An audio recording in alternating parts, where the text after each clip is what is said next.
નમસ્કાર, આપ સૌનું સ્વાગત. આ માહિતી ખૂબ જ ઇમ્પોર્ટન્ટ છે જે દરેક હિન્દુએ જાણવી અગત્ય છે. દીવો પ્રગટાવવાનો યોગ્ય સમય હિન્દુ ધર્મમાં સંધ્યાકાળનો હોય છે. સંધ્યા આરતી દરમિયાન દીવો પ્રગટાવવામાં આવે છે. ઘણી વખત તમે જોયું હશે કે રાત્રિના સમયે દીવો પ્રગટે છે. આને શૈતાની શક્તિ સાથે પણ જોડીને જોવામાં આવે છે. દીવો પ્રગટાવવાથી માત્ર અંધકાર જ દૂર નથી થતો, પરંતુ નકારાત્મકતા પણ દૂર થાય છે.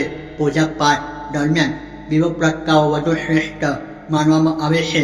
એવું કહેવામાં આવે છે કે દીવો પ્રગટાવવાથી દેવતાઓ પ્રસન્ન થાય છે, પોતાની કૃપા ઘર પરિવાર પર બનાવી રાખે છે. એટલા માટે દીવો પ્રગટાવવાના કેટલાક નિયમો છે. ઘરમાં પૂજા કરવા ઉપરાંત સવારે અને સાંજે નિયમિત રીતે દીવા પ્રગટાવવામાં આવે છે. આ અંગેની માહિતી શાસ્ત્રોમાં પણ આપવામાં આવી છે. લોકો ઘણીવાર સાંજે દીવો પ્રગટાવતી વખતે ભૂલો કરે છે. મોટાભાગના લોકો અજાણતા રાતે દીવો પ્રગટાવે છે. ચાલો જાણીએ કે દીવો ક્યારે પ્રગટાવવો જોઈએ. શાસ્ત્ર અનુસાર પૂજાના બે પ્રકાર છે, એક સ્વાસ્તિક અને બીજો તાંત્રિક. સામાન્ય લોકો સ્વાસ્તિક પૂજા કરે છે. તે સમયે તાંત્રિક પૂજા તાંત્રિક અથવા અધોરી દ્વારા કરવામાં આવે છે. જેઓ તંત્ર મંત્ર કરે છે.